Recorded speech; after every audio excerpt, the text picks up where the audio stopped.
O Brasil é uma terra de amores, alcatifada de flores, onde a brisa fala amores nas lindas tardes de abril. Correi pras bandas do sul, debaixo de um céu de anil, encontrareis um gigante deitado, Santa Cruz, hoje o Brasil.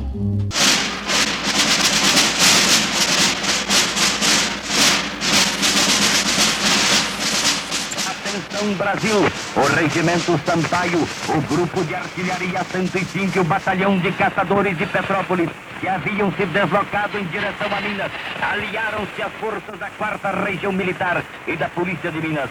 O Marechal Denis, que se encontra em Juiz de Fora, desde sábado foi pessoalmente ao fronte e parlamentou com... Aqui, como em todas as democracias, as Forças Armadas existem não para a opressão totalitária, mas para a defesa dos sagrados direitos dos civis.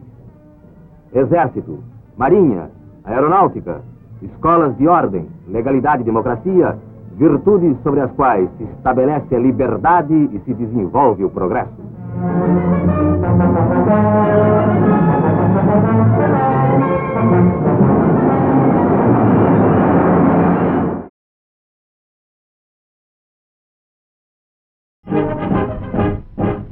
Trabalhista do Partido Brasileiro, a voz depositamos toda a confiança, sem dizer e louvar o PTB, primeiro reativando sempre o fogo da esperança.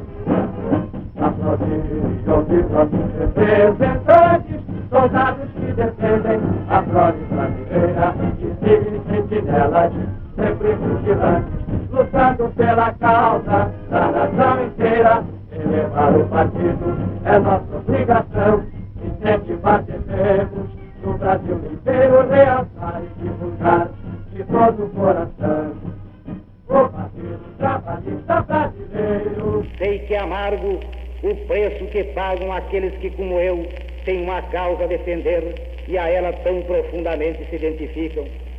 Em todos os tempos e em todas as partes tem sido assim. Bendigo, entretanto, o quinhão de sacrifício que me cabe. Tão grandes e tão nobres são os ideais a que sirvo na defesa dos desafortunados e no objetivo do engrandecimento nacional. 3 anos depois da posse, uma grave crise política agitava o país. Todos ansiavam por uma solução honrosa que trouxesse também tranquilidade à nação. Tudo parecia caminhar para esse fim. Depois de 64 horas de inquietação, a cidade já repousava cheia de esperanças, certa de que os problemas e os desentendimentos houvessem sido superados, quando uma notícia dramática emocionou mesmo os corações mais frios. Pusera termo à vida o presidente Vargas.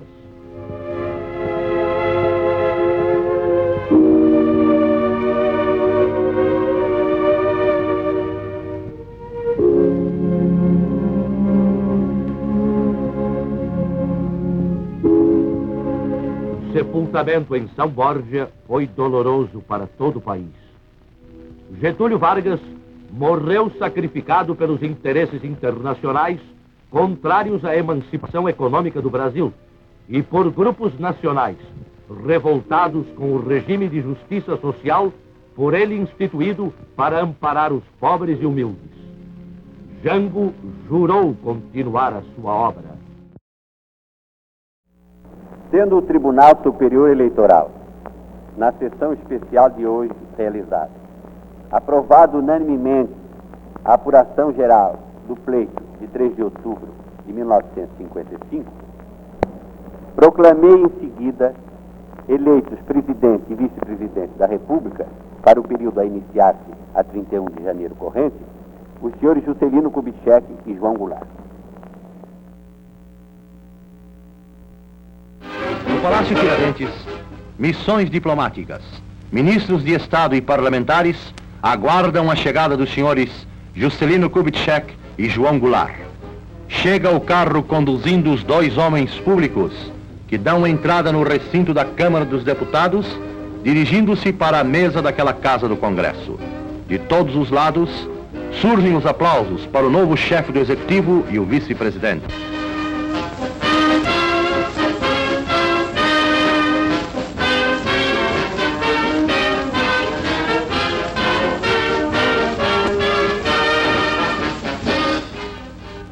O senhor Juscelino Kubitschek presta o juramento de manter, defender e cumprir a Constituição da República, observar suas leis, promover o bem geral do Brasil, sustentar-lhe a união, a integridade e a independência.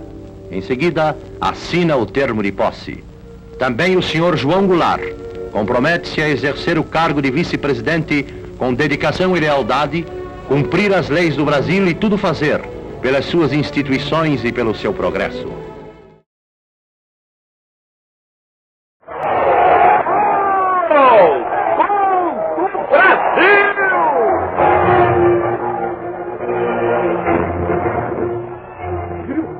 Brasil 4-2.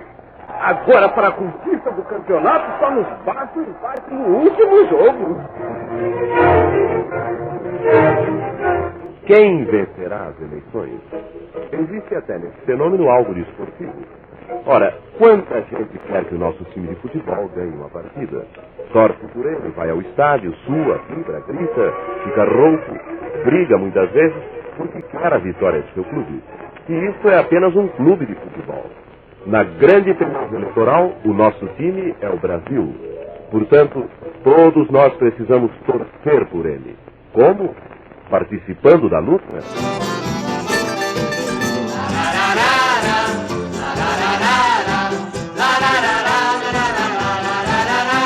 Para os trabalhadores a vitória popular é Lote, é Tancredo, é Santiago, é João Goulart.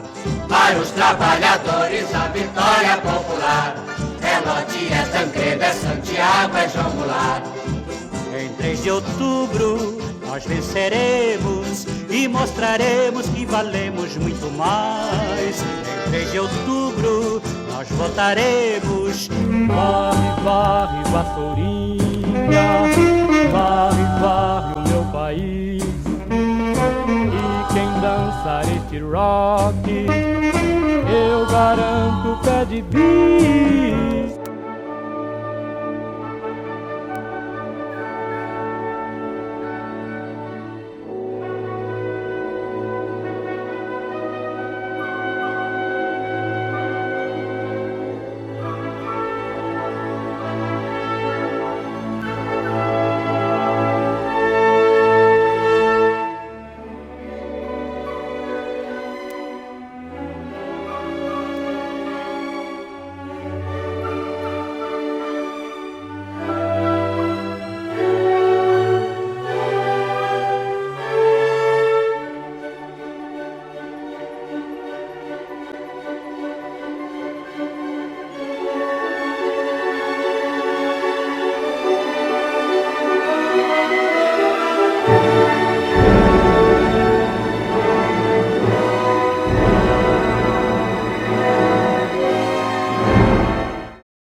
A 25 de agosto de 1961, em Brasília, celebra-se com toda a pompa militar o Dia do Soldado. O presidente Jânio Quadros, presente à cerimônia, encerra também um dos mais impressionantes capítulos da história do Brasil. Após as celebrações de estilo, o chefe do governo condecorou várias personalidades da vida pública brasileira com a Ordem do Mérito Militar. Pouco tempo depois, renunciava ao poder, deixando a nação traumatizada.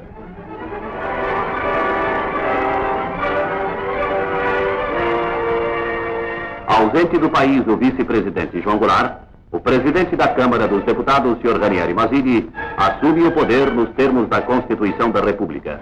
A cerimônia transcorre com singeleza no Palácio do Planalto, presentes numerosas figuras da vida pública, das Forças Armadas e grande número de parlamentares.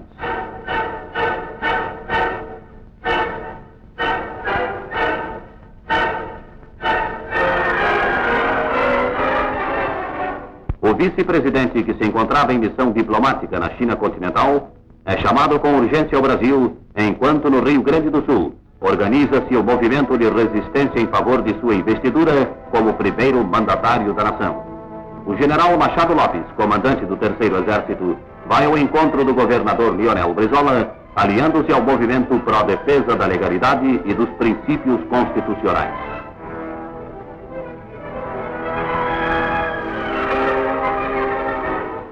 Ao mesmo tempo, chegava a Montevidéu o vice-presidente João Goulart, que recebeu do povo uruguaio efusivas manifestações de entusiasmo.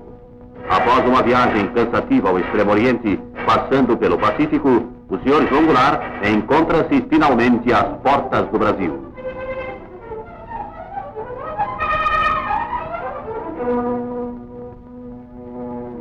A essa altura, o Congresso Nacional reunido em Brasília discute o ato adicional à Constituição, instituindo o regime parlamentarista. A soberana Assembleia do Povo debate durante vários dias a emenda constitucional, decidindo por fim, através de esmagadora maioria, adotar um novo sistema de governo. Todos os partidos políticos chegam a um denominador comum e o parlamentarismo renasce no Brasil como fórmula inteligente e alta de contornar a grave crise político-militar que afligia a nação. Este é o aeroporto de Brasília, fortemente guardado por tropas, presentes representantes da imprensa nacional e internacional, senadores e deputados. O presidente Ranieri Basili e todo o seu ministério aguardam a chegada do senhor João Goulart para assumir o poder nos termos do novo regime.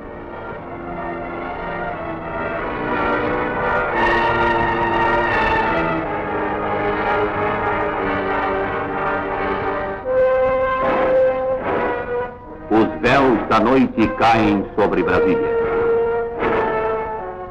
Desce finalmente na capital da República o vice-presidente João Goulart, que é recebido em clima de grande entusiasmo popular, lutando para romper a compacta massa humana que o aguardava desde as 15 horas.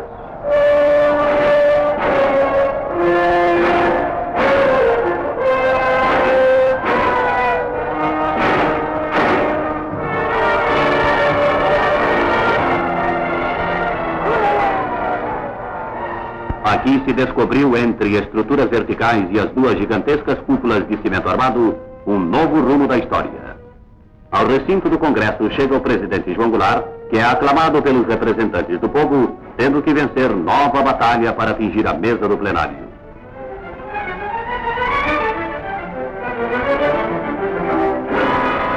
O senador Moura Andrade presidiu a sessão magna nas duas casas do Congresso, já sob o regime parlamentarista, estando repletas as galerias e os lugares de honra.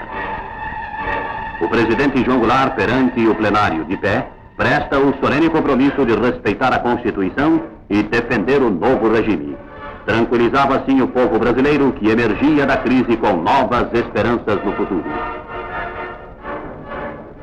A mais simples e talvez a mais significativa das comemorações do dia 1º de maio foi sem dúvida o almoço íntimo do presidente João Goulart com os trabalhadores cariocas. O encontro se dá no restaurante do Sapes, esta popular instituição na qual está sempre presente a memória de Getúlio Vargas, seu fundador. Grande massa de operários concentra-se diante do Sapes, aguardando a saída do chefe da nação, que é também o seu líder natural, como demonstra o carinho com que os trabalhadores o recebem. O 1º de maio leva o líder aos braços do povo.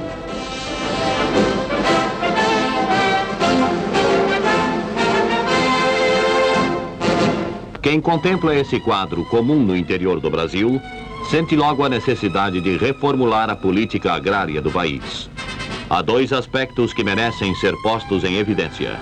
O primeiro deles é a necessidade de salvar as novas gerações que vivem da terra, e o segundo consiste em estancar o processo de depauperamento da agricultura e da pecuária, bases da economia do Brasil, que em 30 anos terá a sua população duplicada.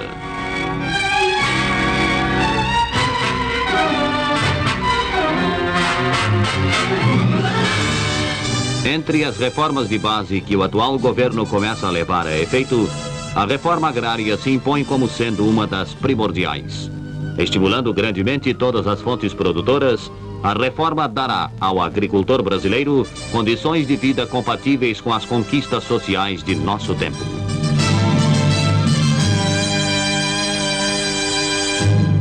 A multidão comparece à Cinelândia junto à estátua do ex-presidente Getúlio Vargas para celebrar a sua memória e reivindicar as reformas que o país está a exigir para libertar-se do pauperismo e do subdesenvolvimento. Vargas para o povo continua um símbolo de progresso e de justiça social. O presidente João Goulart, que defende com ardor as reformas de base, principalmente a reforma agrária, comparece à grande concentração popular e ali expõe os altos propósitos do seu governo nesse sentido.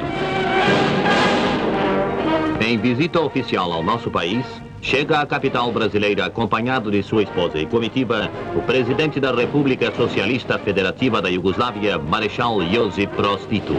No aeroporto de Brasília, o chefe do governo iugoslavo é recebido pelo presidente João Goulart e esposa, ministros de Estado e outras autoridades civis e militares.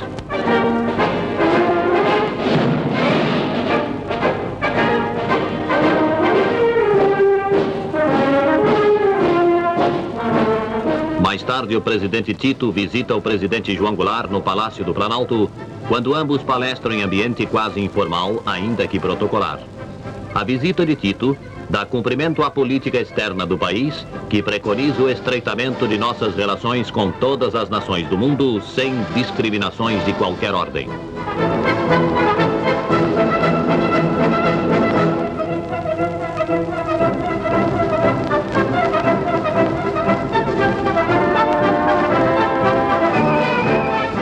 A visita de Tito ao Brasil resulta na assinatura pelos dois presidentes da declaração conjunta e de acordos bilaterais e multilaterais entre o Brasil e a Iugoslávia. São ratificadas nesse momento as conversações que intensificarão o comércio entre os dois países. A construção do porto de Rijeka, na Iugoslávia, irá abrir as portas daquele país e de outros mercados da Europa Central ao minério de ferro brasileiro.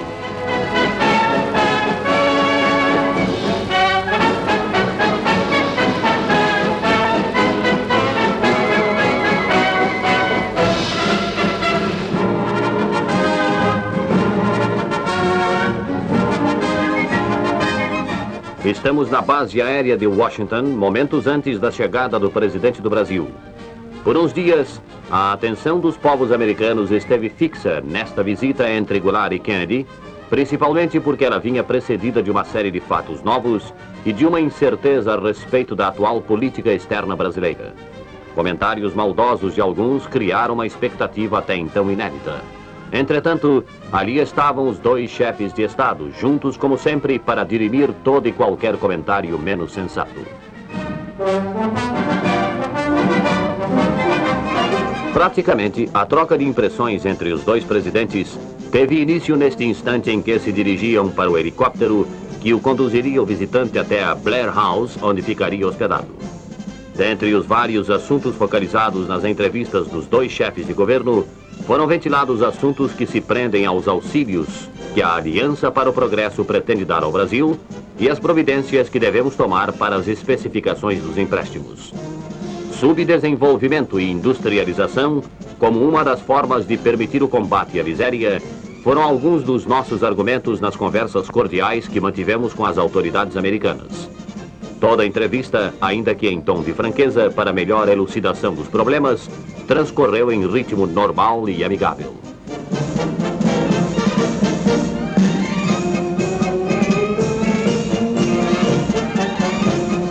O início oficial das conversações teria lugar na famosa Casa Branca. Aí começou a se delinear o sucesso da visita do presidente brasileiro, quando a imprensa norte-americana tornou claro que o nosso dirigente era mais do que bem-vindo aos Estados Unidos. E o presidente Kennedy manifestou o desejo de triplicar as horas que pretendia passar ao lado do Sr. João Goulart, fato sem precedentes na história política dos Estados Unidos. No dia seguinte, dirigindo-se ao Congresso americano, o presidente do Brasil abordou pontos principais da atual política brasileira, acentuando que o seu povo acredita nas instituições democráticas e que dentro delas empreende a sua grande luta de combater o subdesenvolvimento.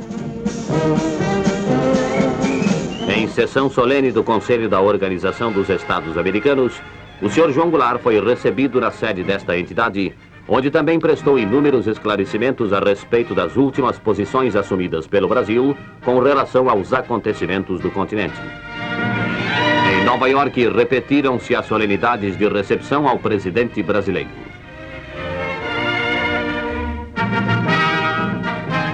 Não se verificou nenhuma das demonstrações de grupos anticubanos que poderiam empanar o brilho das manifestações, o que, por certo, pode se atribuir às declarações elucidativas do Sr. Goulart em Washington.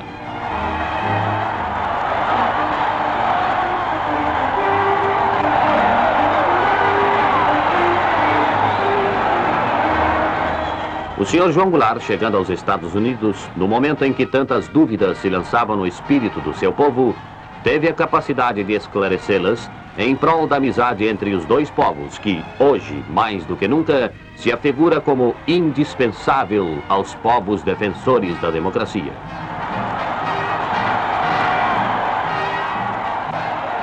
So, Mr. President, we look to the future, and we look to the future with hope. And our hope comes in part because of the leadership that you are giving your own great country. Senhor Presidente John Kennedy, o povo brasileiro recorda-se com emoção daquele encontro extraordinário de dois grandes presidentes, o presidente Franklin Delano Roosevelt e o presidente Getúlio Vargas. Ali, não somente os dois presidentes uniram-se na luta em defesa das liberdades e da democracia, mas povo brasileiro e norte-americano, irmanados, lutaram e derramaram seu sangue em defesa das liberdades, em defesa da democracia, sentimento cada vez mais enraizado no espírito e na consciência do povo brasileiro. Até quando estas manchetes serão habituais? A culpa será da juventude dita transviada? Ou somos nós que não lhe oferecemos um caminho?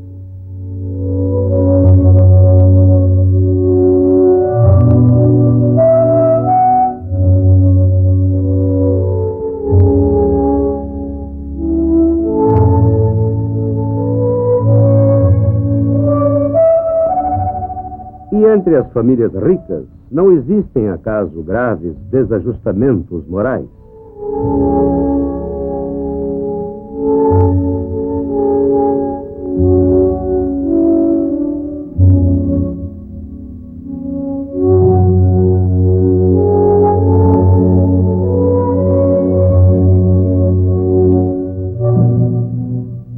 Este menino saberá votar amanhã? Saberá escolher os dirigentes da pátria?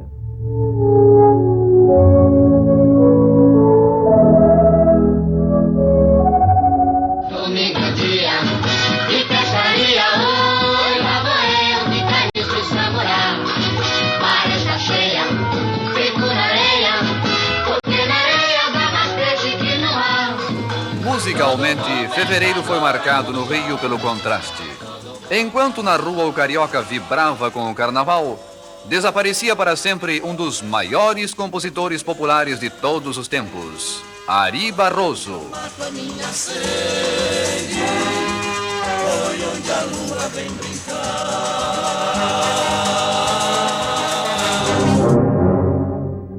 Hoje, a democracia sofre uma nova ameaça: o comunismo.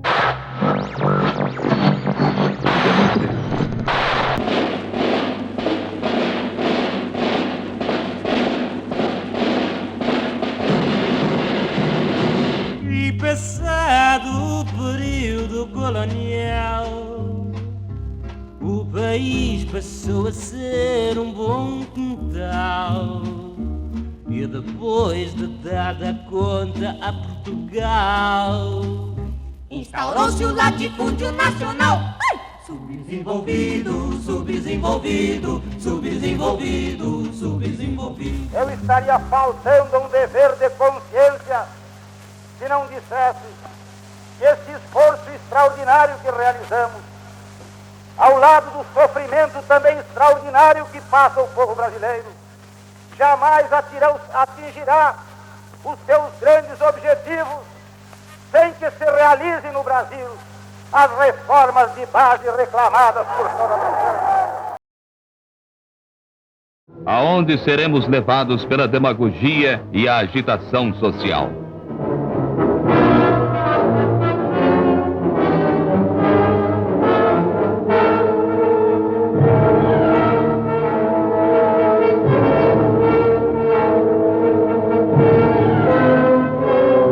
Aonde nos levarão as crises, o descalabro administrativo, a desordem.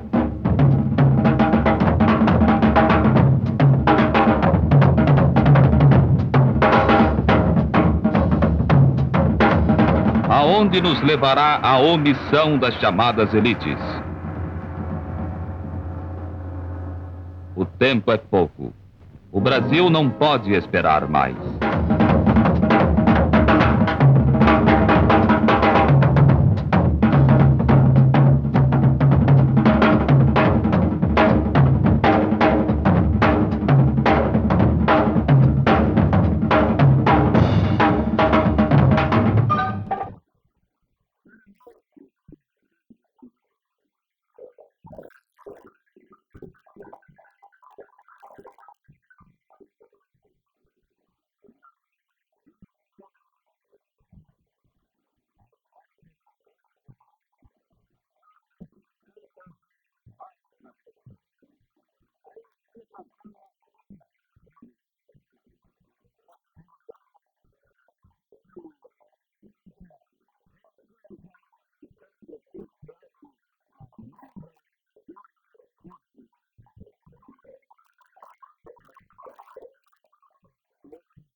Hoje, porém, o que se quer, valendo-se das funções que exerço, visando o mandato popular que me foi outorgado, é ferir a dignidade de um cargo, objetivando destruir o princípio da autoridade, o que se processa nesses conturbados dias que a nação vem vivendo, de algum tempo a esta parte, é a conjugação de impatrióticos esforços na sistemática e organizada campanha de aviltamento da vida pública. Pretende-se, pela subversão moral, a subversão das próprias instituições políticas.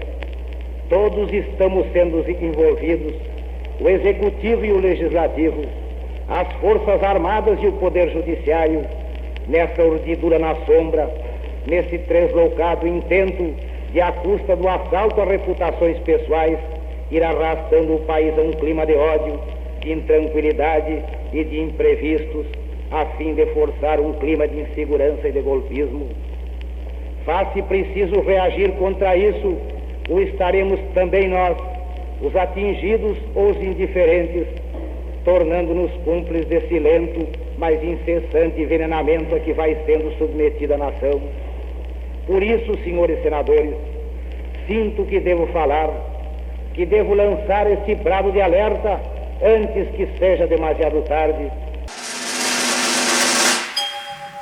Enquanto a Marinha expulsava os marinheiros rebeldes e elementos ligados ao governo deposto eram conduzidos à prisão, o Comando Revolucionário editava dia 11 o Ato Institucional. Dia 12, o Congresso elegia o general Castelo Branco para a presidência da República.